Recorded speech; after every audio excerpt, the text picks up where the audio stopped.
You don't really need the most expensive editing software in the world to make short mini YouTube videos like these.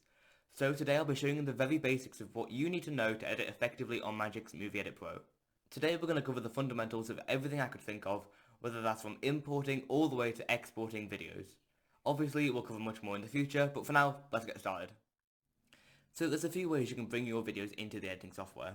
One way is by using the import tab up here, which allows you to find suitable files from your computer.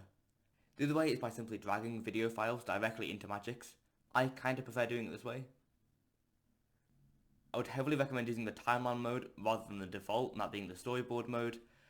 It's just much more convenient. You can also change the size of the windows to your preference. I quite like this, so we're going to keep it like this. Anyway, let's go to the timeline mode. We can watch certain parts of the video wherever we want by using the orange cursor and dragging it along. It also says the time that it's at as well. Say for example we only wanted the first 5 minutes of the video. So what we would do is we would zoom in using this bar at the bottom to make it a bit more defined. We'll go over to the 5 seconds. We'll use this snipping tool thing, the split objects. And what that's done is it's cut between 2 points. So we've now got one separate video file here and another one here. What we can do is we can select it and then delete it. And now we've just got this one video file which we want. Please make sure your work is actually saved. I'll be honest, there's been times when I had to restart an entire project just because I didn't save. It wasn't my best moment. Now that we've found the part that we want, we can then right click the video, go into audio functions. I always go on video or audio on separate tracks. And what this has done is it's separated out from the video file, that being the blue one, and the audio file, that being the green one. Then what we can do is we can right click the audio one and go into create waveform display. All this means is that it can now find the part where there is and there isn't audio. You can see it here as well. You may have noticed that if you select just either the video or the audio, all of it is selected all at once. This happens because they're grouped. So for example, if we click on it and select the ungroup tool or the unlink or whatever you want to call it, it's now separated them. So if we just click on the video, we can move it forward, backwards, or whatever. You don't necessarily have to do this, but if the audio is out of sync with the video, then you can ungroup both and slide the audio across or the video across until it is in sync. Usually, if I choose to add subtitles, which we can cover in another video, I'll add it and I'll put it all as a group together with the video and the audio. There's also a faint line that runs across both the video and the audio. On the audio, it represents an increase or decrease of volume in decibels. If we go in the center, we can see that. So we can either increase the volume by either a lot, or we can decrease it significantly.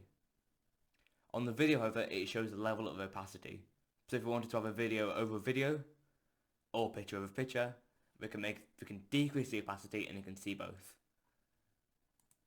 Now what we can do is if we group the video and the audio together, if we go to the edge, there's a point on each. What we can do is we can drag this across, and what we've done is we've created a fade in effect. So if we watch the video, we can see... Oh, Mikey! Shall I sneak up? No! It fades in. The same can also happen on the outro if we just fade in the other way. Anyway, you may have noticed that the cursor automatically snaps to a close edge, like then. Now this can be kind of annoying if you're doing some precise editing. You can quite easily just turn it off by unselecting the object grid there, and that can be much more precise. You can add your own text over the top of a video. All you have to do is go to the text editor here, and it will automatically be 5 seconds long. Now if it hasn't brought up the text editor, what you can go is you can go into effects. You can see there's a lot of effects here, but we just want the top one, title editing. If we select this title here, we can see we've got all these options. It might have done it as default, but if it hasn't, then it's there. I quite like these settings, so you can feel free to copy them. If you want to, you can move the text wherever you want. All you have to do is just select it, make sure the text is selected, and you can just move it about wherever you want it to be. You can change the duration. Say you only want it to be for 1 second, you can either slide it across here. Now editing can take a very long time.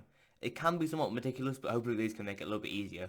Anyway, once you're completely happy with your movie, you can go over to File, Export Movie, and you've got all the choices of these video types. I quite like MPEG 4. Now, Magix will automatically make a folder for you, so if I were you, I'd just change it to somewhere you can find easily. Make sure that the resolution, frame rate and ratio is all as you want. 16:9 is usually the one for YouTube. Once you're happy with all the settings, you can hit OK, and it will start to export. If the video is longer, it will take longer to export. Now, it should be obvious, but these are just the very basics. Magix can offer many different functions which I definitely cannot cover in this video, but please feel free to check out the other videos on this channel where we'll go in much more depth. Anyway, I'll see you next time.